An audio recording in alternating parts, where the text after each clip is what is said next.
मेहमान है और से पता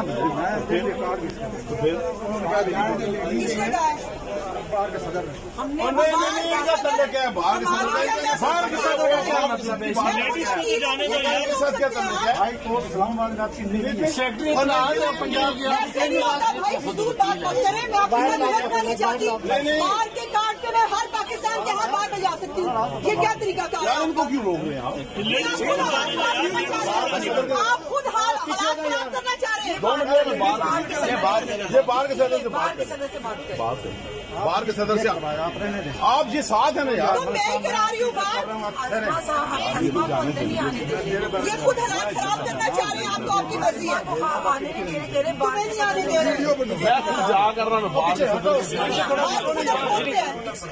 मोहम्मद हुसैन साहब की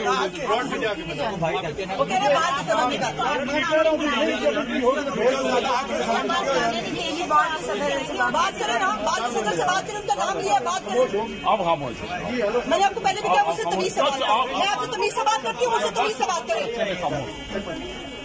उस वक्त से मैं आपसे तमीज से बात कर रही हूँ।